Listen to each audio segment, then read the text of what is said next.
The silicon-based quicksand on Kepler 442b behaved nothing like Earth's water-saturated variety. It flowed like mercury, dense and reflective, trapping anything organic in its crystalline grip. Alex had studied the phenomenon for 3 months at the research outpost, but he'd never seen it claim a living being until now.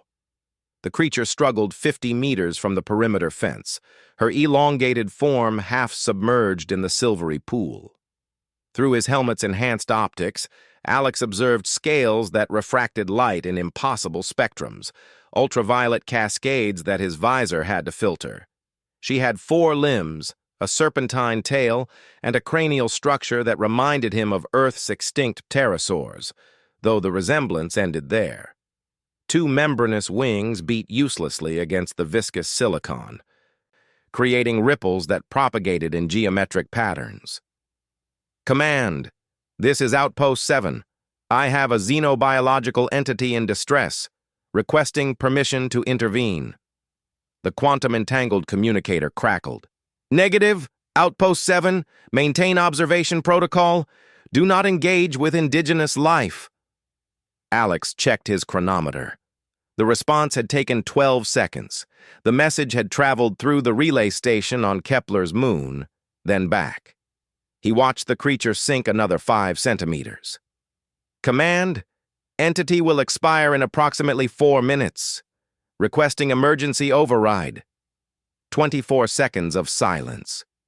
The creature's eyes, 3 of them, arranged in a triangular pattern, locked onto his position.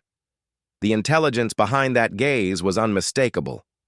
She opened her mouth, and a sound emerged that his suit's external microphones captured, a complex harmonic sequence that his analysis software immediately flagged as structured communication.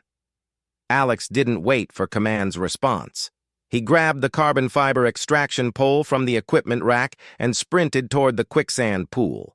His suit's environmental regulators worked overtime in Kepler's 1.3 G gravity and methane-rich atmosphere.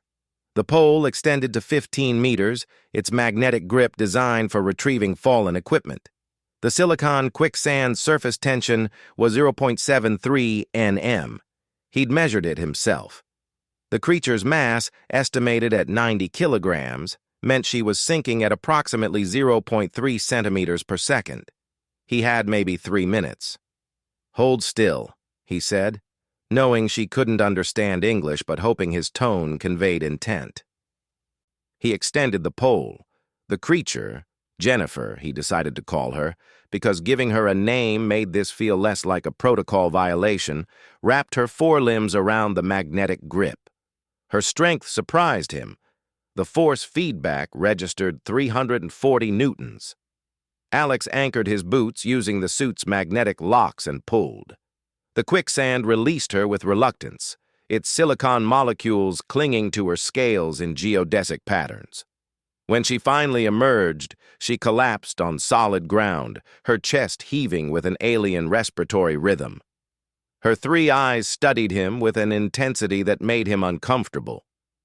She vocalized again, that same harmonic pattern, but different somehow. A question, perhaps. "You're welcome," Alex said. Jennifer spread her wings, a span of nearly 4 meters, and launched herself into Kepler's thick atmosphere. Within seconds, she disappeared beyond the rocky escarpment to the north. Command's reprimand came 8 hours later, but the formal inquiry could wait. Alex had saved a life. The xenobiology community would either celebrate or crucify him, depending on how the data played out. 2 days later, Alex was calibrating the atmospheric sensors when the motion detectors screamed. His display showed 73 distinct heat signatures approaching from the north. They came on foot and by flight, a procession of beings like Jennifer, each unique in their scale patterns and size. They carried objects, crystalline formations, what appeared to be worked metal, bundles of fibrous material that glowed with bioluminescence. Jennifer led them. She approached the perimeter fence and vocalized, her harmonics now accompanied by a chorus from her companions. The sound created interference patterns in the air itself, visible as shimmering distortions. Alex activated the external speakers. "I don't understand."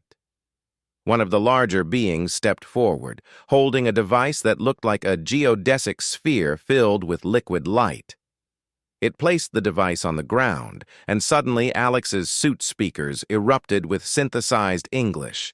"Translation matrix operational. You saved nest singer Jennifer from the silicon death. You violated your species' observation protocols to preserve her life. This action demonstrates the fundamental divergence we have sought." Alex's mind raced. Divergence from what? "We have monitored 17 species establish research outposts on our world. All maintained observation protocols. All prioritized data over life. You are the first to choose differently." The being gestured to the assembled tribe. "We are the Shkrel. Our civilization spans 4 star systems. We have waited 3 centuries for a species that values individual life over tribal law. Your humanity has shown this capacity. I couldn't watch her die." "Precisely. The Galactic Assembly recognizes 37 spacefaring civilizations. 31 practice strict non-interference. 6 practice limited intervention. None practice universal empathy. Until now." The Shkrel leader stepped closer to the fence. "Your command will soon receive our formal contact request. The Shkrel wish to establish diplomatic relations with humanity. Your action, Alex Chen of Earth, has accelerated first contact by an estimated 50 years. Jennifer approached, her 3 eyes reflecting Alex's suited form. She vocalized again, and the translator rendered it simply, "Thank you, friend who chooses life." Alex looked at the assembled tribe, merchants, warriors, scholars, families, beings who had traveled to this remote outpost because one human had made a choice that seemed so obvious in the moment. "Command is going to be very angry," he said. The Shkrel leader made a sound the translator interpreted as laughter. "Yes, but they will also be very fortunate. The Shkrel do not forget debts. You gave us Jennifer. We give humanity the stars." As the tribe began unloading their offerings, technology, art, the foundation of an alliance, Alex realized that sometimes the most important discoveries weren't in the data logs or atmospheric readings. Sometimes they happened in the 4 minutes it took to make a choice between protocol and conscience. Jennifer spread her wings against Kepler's orange sky, and Alex understood. Humanity had just taken its first real step into the galactic community.